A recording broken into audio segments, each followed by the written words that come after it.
नमस्कार दोस्तों, ज्योतिष का सफर में नरेश गांधी का सादर प्रणाम। ये हमारा 218वां एपिसोड है जिसका नाम है पति का घर। हर नवयुवती जब जवानी की दहलीज पर कदम रखती है तो अपनी शादी के हसीन सपने देखने लगती है। बेशुमार दौलत, आलीशान बंगला, मोटर गाड़ी, नौकर चाकरों का सुख, ऊंचा घराना, फार्म हाउस, न जाने क्या क्या आज की नवयुवतियां सोचती होगी। अपने जीवन साथी के विषय में ये सोचती होगी कि उसका पति कैसा होगा, क्या वह खूबसूरत होगा, वह जॉब करता होगा या व्यापार करता होगा, वह ग्रेजुएट होगा या कम पढ़ा लिखा होगा, उसके पति का घर बड़ा होगा या छोटा होगा, क्या उस घर में मुझे मान सम्मान मिलेगा, उस घर के लोगों से मुझे अपनापन मिलेगा।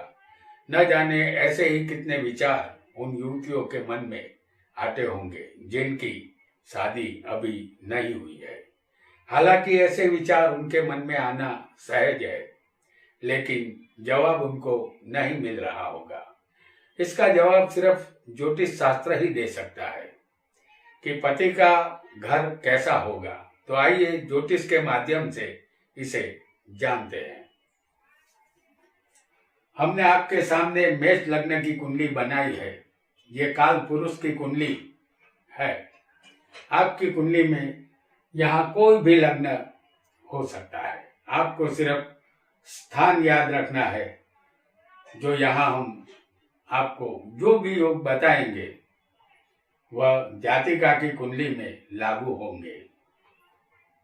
सबसे पहले जानेंगे कि आपका सप्तमेश इस कुंडली में कौन है? शुक्र है।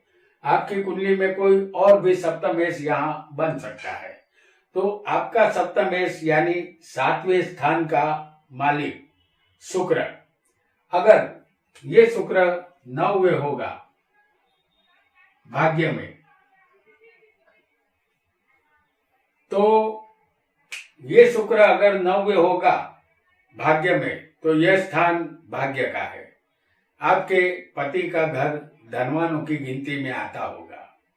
7वें का मालिक भाग्य में होगा तो जातिका का भाग्य शादी के बाद खुल जाएगा। यहाँ पति भाग्यशाली, पराक्रमी और हिम्मत वाला मिलेगा, क्योंकि ये स्थान 7वें से तीसरा है और शादी के बाद विदेश गमन का योग भी यहाँ बनेगा। जाति का खुशहाल जिंदगी बसर करेगी। इसी मेष लग्न की कुंडली में हम एक और योग को जानेंगे। सप्तमेश और चतुर्थेश की युति केंद्र स्थान में होनी चाहिए। जैसे सप्तमेश कौन है? शुक्र है, तो ये शुक्र चौथे होगा। सप्तमेश यहाँ पर शुक्र है और चतुर्थेश यहाँ चंद्र बनता है। इन दोनों की युति चौथे स्थान में हमने दिखाई है। केंद्र स्थान किसे कहेंगे? पहला, चौथा, 7वां और 10वां।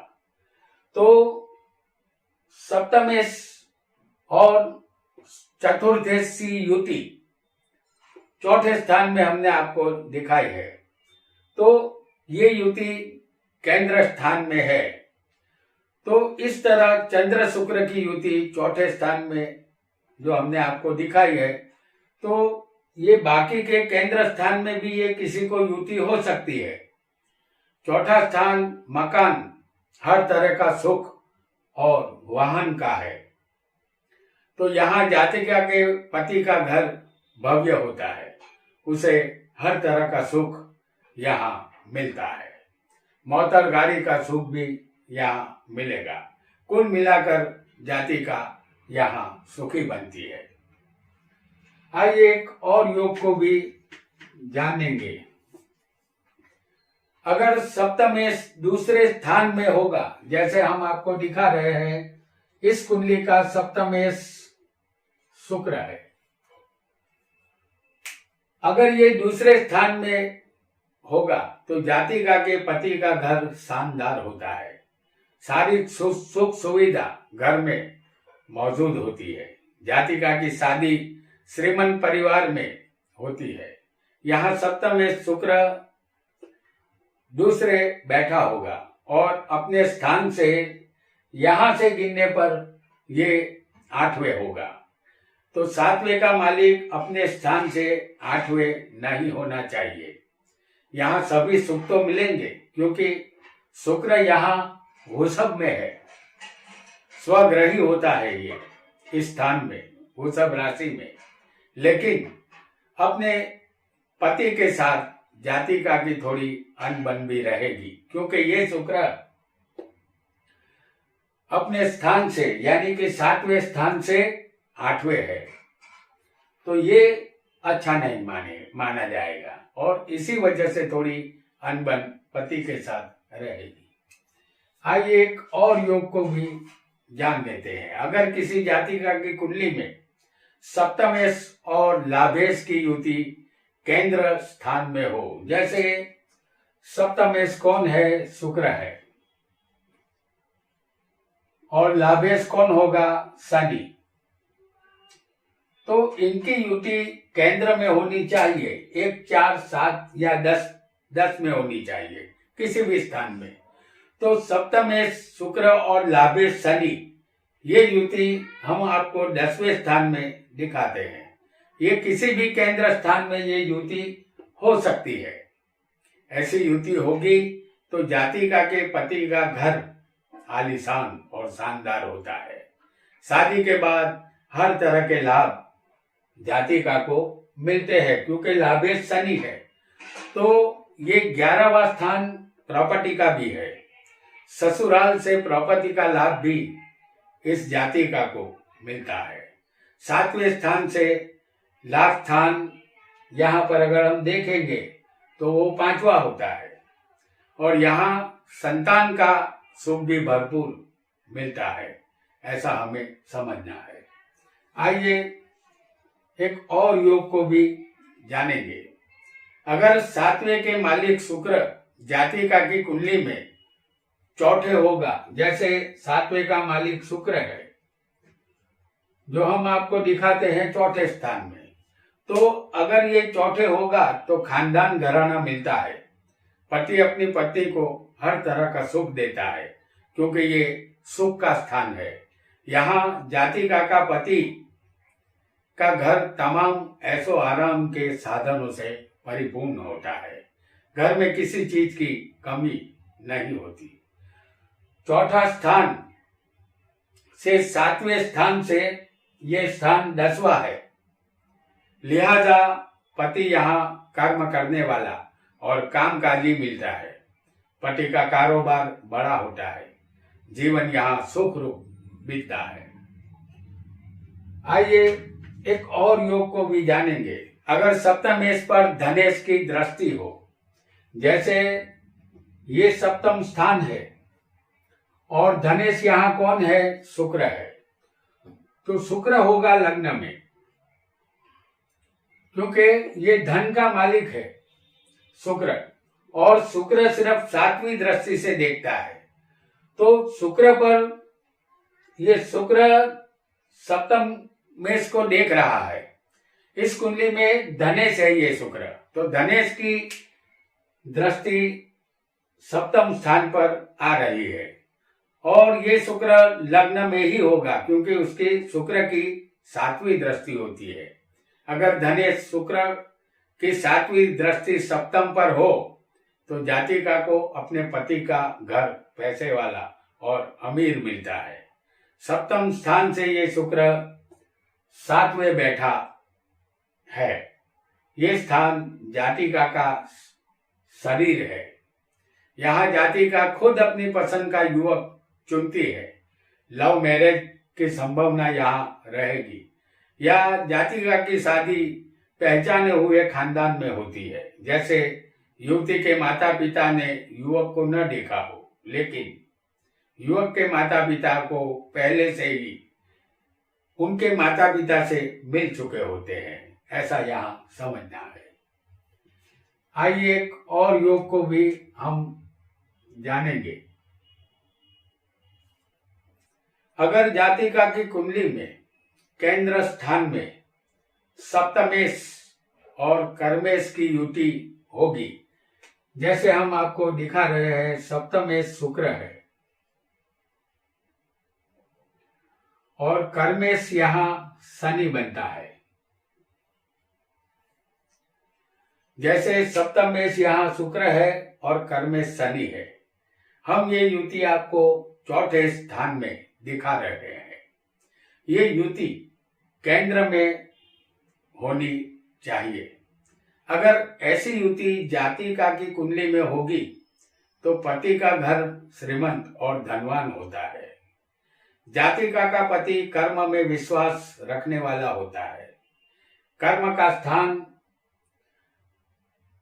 7वें से चौथा है, यानी ये जो कर्म का स्थान है वो सप्तम स्थान से चौथा है। ये 10वां स्थान सरकार का और जातिका की सासू का भी है। यहाँ सासू के पास अनुभव का ज्ञान होता है। पति के घर में सासू की सत्ता चलती है। ये सासू थोड़ी शंकाशील स्वभाव की भी होती है। आइए एक और योग को भी जान लेते हैं। अगर सप्तमेश 6, 8, 12वें हो, जैसे इस कुंडली का सप्तमेश शुक्र बनता है, लेकिन आपकी कुंडली में सप्तमेश कोई भी हो सकता है, तो ये सप्तमेश 6, 8, 12वें होगा। हालांकि ये स्थान अशुभ है। इस स्थान में सप्तमेश का जाना अच्छा नहीं माना जाता। जैसे इस कुंडली में सप्तमेश 6, 8, 12वें होगा तो जातिका के पति का घर सामान्य होगा। जैसे पति का मालिक शुक्र अगर छठे होगा तो ये शत्रु का स्थान है, और शत्रु स्थान में अगर सप्तमेश होगा तो पति से शत्रुता होगी। अपने स्थान से ये शुक्र 12वें आ जाएगा तो जातिका के लिए ये अच्छा फल नहीं देगा। जातिका के अपने पति से अनबन रहेगी। अगर किसी की कुंडली में सप्तमेश शुक्र अगर 8वें होगा तो ये मृत्यु और लंबी बीमारी का स्थान है। यहाँ पति पत्नी का संसार लंबा चलना मुश्किल होगा। और किसी जातिका को अगर सप्तमेश 12वें होगा तो ये स्थान खर्च का है, यानी पति खर्च हो जाता है। इस 12वें स्थान में एकमात्र शुक्र ही अच्छा फल देता है। शुक्र के अलावा अन्य कोई भी ग्रह सप्तमेश होगा तो पति पत्नी के जीवन में प्रॉब्लम आएगा, ऐसा समझना है। 6, 8, 12वें स्थान से सिर्फ दुख ही हासिल होता है। आइए एक और योग को भी जानेंगे। सप्तमेश शुक्र किसी भी जातिका को अगर 5वें बैठा होगा, जैसे हम यहाँ आपको दिखा रहे हैं, किसी भी जातिका को अगर शुक्र 5वें बैठा होगा जो सप्तमेश है, तो जातिका के पति का घर सुंदर होता है। पति खानदान और पैसे वाला यहाँ होता है। उसके घर में कीमती फर्नीचर और सजावट का सामान मौजूद होता है। उसके पति की गिनती धनवानों में होती है। सप्तम से ये स्थान गिनने पर 11वां है, इसलिए पत्नी को हर तरह के लाभ मिलते हैं। लेकिन ये 5वां स्थान अनिश्चित स्थान है। ये स्थान विद्या, संतान, शेयर बाजार, जुआ, सट्टा बाजार और लॉटरी का है। जैसे विद्या हमें कितनी मिलेगी ये निश्चित नहीं है। शादी के बाद संतान होगा ही ये तय नहीं है। शेयर बाजार में बर्बाद होते लोगों को देखा गया है। जुआ और सट्टा बाजार में आज जीते तो कल खेलने वाले को सब कुछ हारते हुए देखा गया है। हम लॉटरी खरीदेंगे तो हमारा नंबर लगना मुश्किल है। इसी तरह अगर 7वें का मालिक शुक्र 5वें होगा तो जातिका की जिंदगी एक दिन जुआ बन जाती है और जुए में कोई जीत नहीं सकता। कुल मिलाकर परिणित जीवन में जातिका की हार होती है। तो दोस्तों, आज हमने जातिका को पति का घर कैसा मिलेगा ये जाना। अगर हमारा ये वीडियो आपको पसंद आया हो तो इसे लाइक करके हमारा उत्साह जरूर बढ़ाएं। आज इतना ही। आपका बहुत बहुत धन्यवाद।